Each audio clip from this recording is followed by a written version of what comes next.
So our first participant in this panel is actually an expert in safety, having a former police officer in the LA area and knows about celebrity status. She was on Survivor Cook Islands, I believe. Is that the right one? Okay, Cook Islands. And she is, if you may have recognized her if you go to the reality rally here in Temecula. She's been, how many years in a row have you been part of that? Almost since the inception of it, right? From the very beginning. She has been a part of that. And she is a very giving, generous person. You'll see her on the red carpets all over the place, raising funds for all kinds of good causes. This is Christina Correa.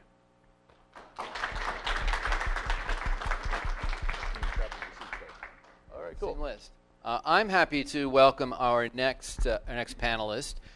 He's a security expert, does celebrity security, security around town, all kinds of different events, and he's here to share with share with us his wisdom. Michael Julian.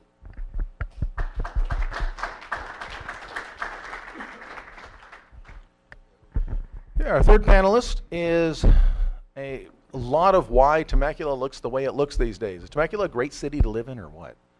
Look at the parks, the businesses, everything that's there. This lady has been a big integral part of it behind the scenes where nobody really sees her very much. She is the economic development, is it director? Is that the name, title? Yeah, manager for the city of Temecula, and she has been for several years. This is Christine Domko.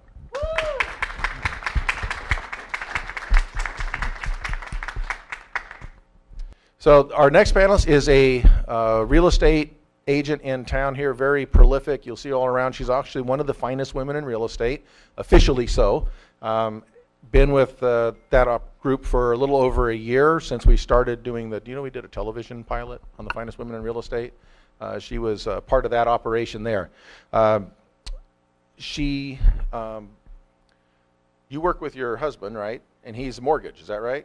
Yeah, Mark does mortgage. They were part of our Fashion Week last year as volunteers, modeled on several runways, danced. Yes, she did. This is Pauline Wilkie.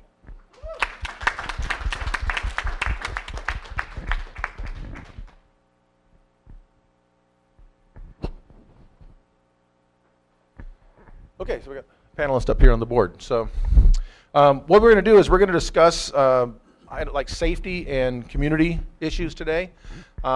Is safety an issue in real estate?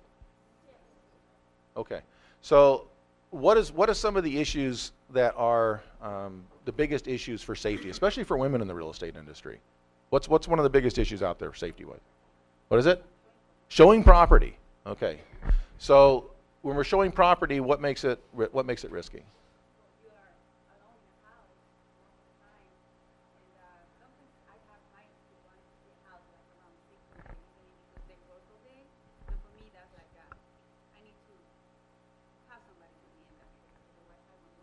Okay, so if you didn't hear that, she's saying that when she's showing property, she's in a house by herself a lot, alone, and that can be a dangerous situation. So I'm going to start with Christine here. Christine, you know a little bit about keeping people safe. You also know about being a woman alone in a lot of places. What would be your advice to a female real estate agent who has to be alone in a house? Well, first of all, I would say safety, self-defense. Take some classes. There's plenty of community classes you can go to. Learn how to take care of yourself if there's a situation that arises. Second, don't put yourself in a situation that you don't feel comfortable in. If you feel that at 6 o'clock at night you don't want to show a house, well, make sure you have somebody with you, a man, another friend with you, or have a plan. You can have a taser, but you can have things that, sometimes it could be 2 or 3 guys that come into the situation that, all of a sudden you thought it was one person, and now guess what? He's bringing his friends, and now it's 3 or 4 against 1. So that taser is not going to help you. Always have an exit plan, plan something, have a number set in your phone, because sometimes cell phones don't go directly to, the police department that knows your area. On a cell phone nowadays, they're changing things, but a lot of them don't have your location. So it's going to be like a triangular thing trying to figure out where you're at. So have have plans set. Call your friend, say, hey, can you come to the house? I'm showing this house. Have something, so when the person hears you, he knows that there's someone else coming to the house at a certain time. You can tell them, I have another person that's coming now also, so just so you know. Or carry a gun with lots of ammunition. So Michael owns a security company. That's Yeah. it, right? So Michael, you own a security company, right? I do. And you have a concealed carry, I'm assuming, based on your line do. of work. And you actually guard celebrities, and you do security for events. So, Correct. so go ahead and give us your. Well, celebrity work is a very small percentage of what we do. I do a lot of consulting, and we have a uniform division, so you see our vehicles run around town. We do the hospitals and water districts and so forth. But my biggest thing nowadays is I've created an active shooter survival program that I teach, and I'm just curious, has anybody here been through active shooter survival training? Okay, 1, 2. Okay, so in the last 60 years since it became federally mandated that schools be built with fire alarms and that fire drills be done, every once a month or whatever, no child has died in school in a school fire. So times have changed considerably. If there's only 2 people this whole entire group that's done active shooter training, so I would strongly recommend, though hopefully it will never happen here, everybody go through it. Now, I would call this a shameless plug, but I'm not going to make any money for it. I typically charge a lot of money to companies to train their employees, but next Tuesday or Wednesday, I believe it is, on the 8th, at the Murrieta Chamber of Commerce, I'm going to give my active shooter survival training for free to anybody that wants to come, just as a community, a freebie, just because I want everybody to have this training. Yes. I give it in the boardroom in my office about every couple months or so, but I go to different businesses and train their employees. In this community, I will typically, if somebody wants me to do it for a large group, I usually don't charge for it just because I want everyone in the valley to have it. But if your business wants me to come and do it for the employees, then I charge for that. But on next Tuesday or Wednesday, I think, is it? The 8th is Wednesday. The 8th, okay, at 9 o'clock at the Murrieta Chamber. It's free. So if nothing else, you're saving like $50 a head. So it's a good deal. So go do it, please. Everybody needs to have this. So that's kind of the things that we do. That's my big push right now. The Murrieta Chamber of Commerce building on the corner of Los Alamos and Madison. And I would get on and register because I think it's almost full. So if your current plan is to duck and pray, go to Michael's event and learn more. Christine? Well, much like you all, having Temecula, I'm talking about Temecula specifically, be a safe community is very important to us, especially our economic development. And so one recent change that the city incorporated was we recently hired 10 new police officers. This is a result of the Measure S, the 1% sales tax measure that passed in November. So it afforded us an additional 10 new police officers. 2 of those police officers would be dedicated to our homeless outreach team. So we have 4 officers specifically dedicated to the homeless outreach team, and we are back towards the typical stat of 1 police officer per 1,000 residents. Good morning. Thank you, everyone, for having me here today. So as a realtor, I completely understand how scary that is to go to an open house and show homes at night, especially when homes are vacant and sometimes people are inside them. So my first suggestion is make sure that person's pre-approved. I think that's really important. Most people aren't going to give over their Social Security, all their information, their income to somebody if they're going to do harm to you. So I strongly feel that making sure that person's approved is important. As an agent, we work off our commission, so try to work not out of desperation. Your life is way more worth than earning the commission. So I think that's a strong, and then the self-defense class. I've done one before, and you don't realize when you're in a panic how you could probably forget to do things. So there's some very useful tips in that self-defense class. Thanks. I think now we want to maybe open it up for some questions. I had one thought, though, I wanted to open with. In the about 35 minutes of martial arts training I've had over the course of my life, one of the things that I learned was it's very important how you carry yourself in situations as to what kind of a target you look like. So would a couple of you maybe be willing to give us a little bit of information on that? Yeah. Characteristically, predators prey on the weak, and they're going to take the path of least resistance. And if they think you're an easy target, you're going to be a target. If you walk confidently, if you look like you can handle yourself, or you're not afraid, they're going to probably look for somebody else. So that is absolutely correct. I agree. So let me ask a question on that. A lot of times we see women, they look like they're on their cell phone when they're walking. They think does that help or does that hurt? Well, you don't want to be you want to make sure you're aware of your surroundings. You don't want to be looking down or looking at your phone. I mean, people don't know if you're on the phone or not. It's not going to scare someone away. Okay. It's going to be like their distraction. Their hands are busy on their phone. Guess what? Their hands are going to be around so they can block somebody off. You know, I think you really got to be aware of your surroundings. There's a lot of programs out there now that are on your cell phones that you can actually take a picture of the suspect now, and then it goes directly to the police department.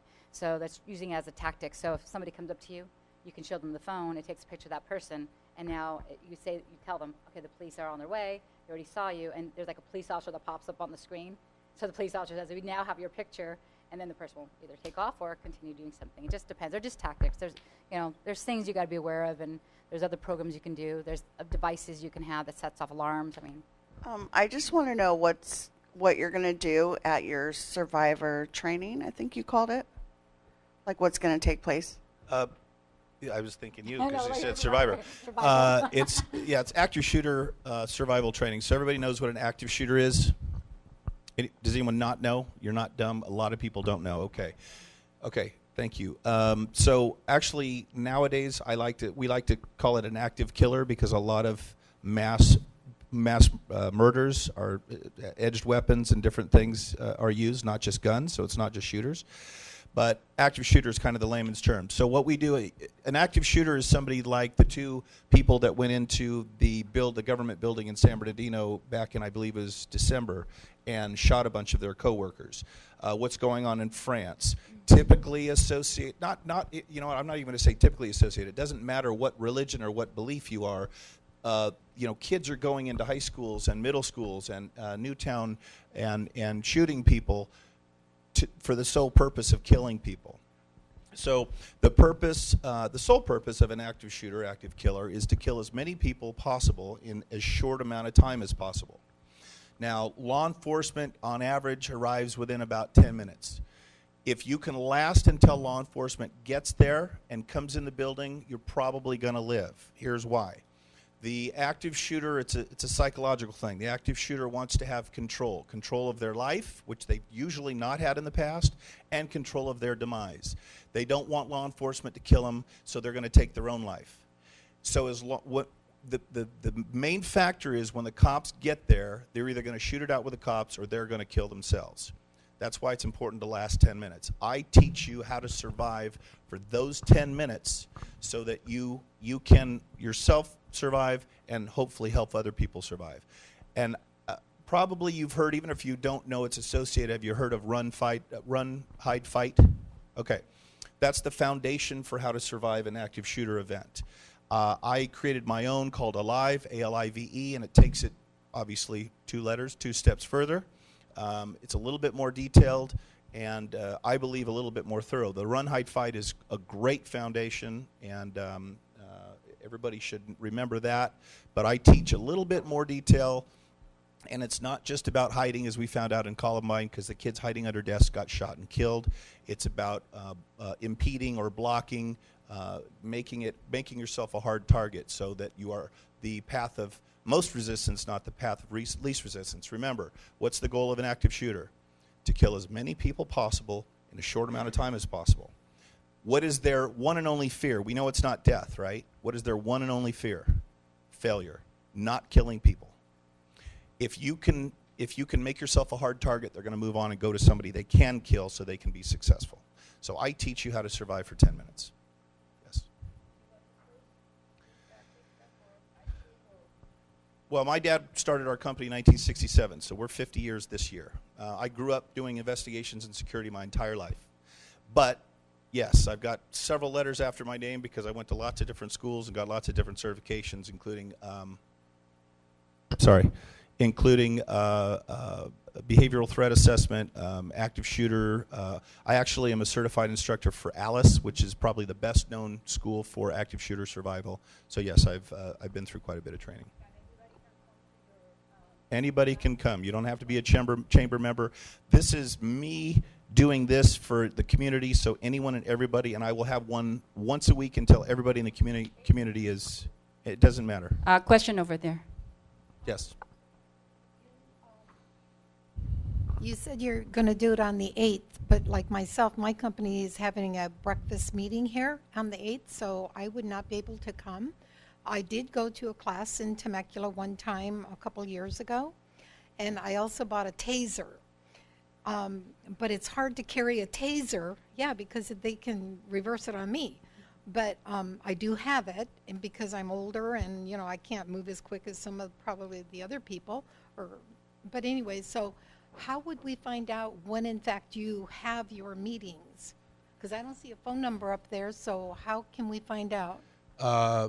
Well, I can be happy to give you a card. Okay. I can do the trainings. Even at my office, we have a lot of agents, so maybe if I can give it to my broker and have her come in. I'd be more than happy to do that. Talk to you, or you talk to her, so we can You arrange bet. this, because this is really a big issue. You have no idea And how like big of an for issue it is. For Pauline, she was saying to make sure that the buyers that come into an open house that are pre-qualified. But you know yourself, as an open house, people just see a sign and they just pull in. And again, it's good to have another agent with you, but not always is that possible. So it's hard, and if you get multiple people in, that's a good thing, but if you're one-on-one, that can be dangerous sometimes, because I have felt a little insecure at times, but I do what he says. I show my firmness, and I don't show weakness. The open house situation, unfortunately, we can't. Oh, thanks. I can have a projecting voice, but the open house situation is unfortunate because we can't really delegate people who can and can't come in the house just by their appearance or how they make you feel. It's kind of the purpose of open. So with the open house situation, it's always best to have 2 people. If that's not an option, you can not do the open house and just do it, by appointment only, and getting those, pre-approvals.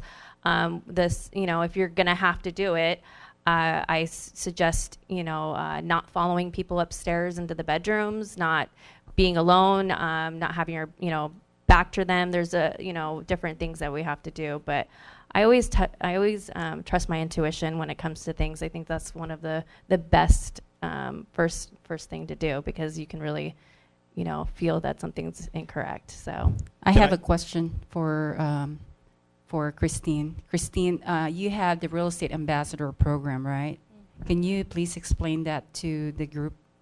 Yes. The City of Temecula, we have a program. It's in the summertime. It's called Temecula Trekkers. It's not truckers, it's Trekkers, Trekkers. And we usually have it in the summertime. There's a few graduates I see here in the crowd. Really, it's a 2-day, 2 half-day program, and you learn everything about Temecula. From public safety, we bring our police chief in, our fire chief, our finance director, our planning department, our public works department. You learn all things about Temecula. You end the program becoming a certified Temecula Trekker that you can use in your marketing, and then you really help us become an ambassador for the city. So that's every year, usually in the summertime. Thank you. I'd like to. That's a lot of valuable information, because if you're a realtor and you have people out of the area coming to look for homes, if you know and you can tell them about this city, that's going to really increase your stock. And I had another quick question, Christine. We talk about kind of some of the negative stuff here that can happen out there, but Temecula is one of the safest cities in the country, is it not? Yeah. And what makes it so safe? Well, it's because if you look at our budget, we have about a $60 million budget. Almost half of that is dedicated towards public safety. So again, putting money to public safety is a huge part of it, right? So. I actually just had a couple comments. When I do open houses, I won't do them without a second person. You can always find another agent. I don't even care if they work for your company. You can always find another agent. You can always find a mortgage lender that will come and have flyers made with both of your names on it. And of course, if they really are interested in purchasing a home, they're going to need that information anyways, and you're actually providing a valuable tool to them. The other thing is, I know how to box. I've been in the military for almost 32 years. I know how to protect myself, but there's always that situation where somebody's gun is more powerful than yours, whatever. When I go to show property, I actually have them meet me at my office. I take their driver's license, and I also take information about them, and I copy it and make sure the office has it. I did have a time where there was a person that had assaulted 2 other realtors that I knew, and he wanted to see property with me. I made him come in, I took a picture of his driver's license, and then I made him follow in another car. And I brought somebody else with me, knowing that he already assaulted 2 other people. So I had 2 people with us. I had his, actually I had his registration and his driver's license, and he had to follow me everywhere. He gave up after the 3rd house. He was really, every time he tried to even get near one of us, the other one was right there. So there's a lot of ways that are simple and they cost nothing to protect yourself. And so it's something that I do. You don't have to do it, but to take their driver's license and their registration, anything that you can get from them, and make sure your office has it before you go, it's intimidating itself.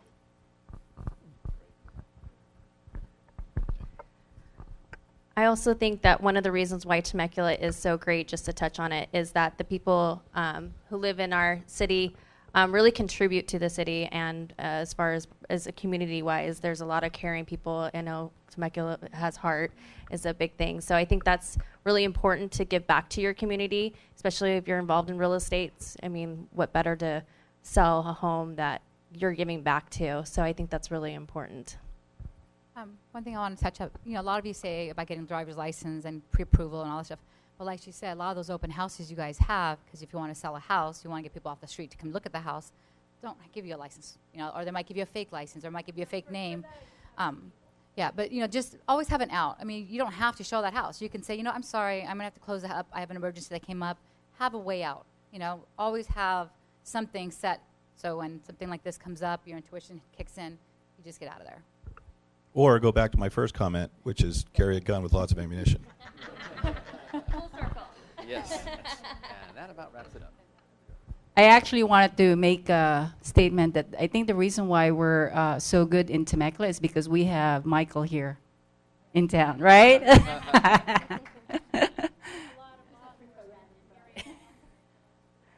So speaking of guns, I wanted to find out from you, I would love to know how easy it is to get training to carry a weapon, and if there are classes for realtors and whatnot. It's very easy to get a weapon if you're not a convicted felon, and it's very We're good easy. there? It's very. You are a convicted felon, is that what you said? No, I'm just kidding. And it's very easy to get training. There's lots of places. There's a guy here in town. God, he's got an Italian last name, I think, or Spanish, but he's very well known, and he does a lot of the concealed weapons permit training, and in Temecula. I can't remember his name. You could probably find that information at one of the gun shops in town. Well, just Google it. Yeah, Google probably gun firearms training Temecula, firearms training Marietta, and you'll have a whole list. It's usually a day or less. Yeah, look, they're going to teach you the nomenclature of the weapon, what's what, the trigger guard, slide, whatever kind of gun you're using. A little bit of classroom, a little bit of theory as far as when it's appropriate to pull a weapon and when it's not, and then they're going to take you out on the range and teach you how to shoot it. And it's a lot of fun. And for anybody that's anti-gun, if you've ever shot a gun, it's very therapeutic because you're taking a lot of aggression out of some poor little plastic or metal thing at the end of the range, and it feels really good.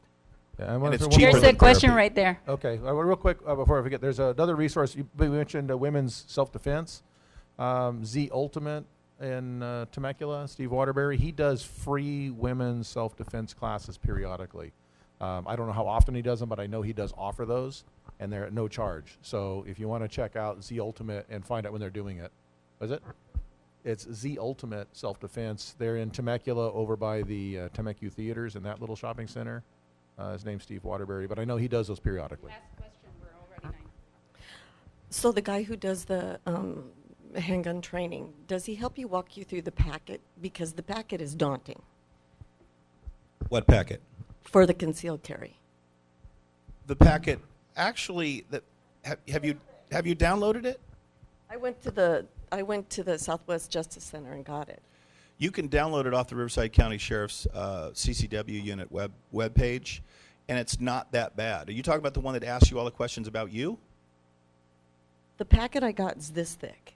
I mean, seriously, it was this thick. That's what they gave it to me. I don't know what It packet. was this thick. I don't know if that's a training thing they give you, but the packet is essentially the application, which, by the way, because Sheriff Sniff, who's an amazing sheriff, is so pro CCW, they're backed up like a year or two right now because they're giving out CCWs to good people that deserve to have weapons.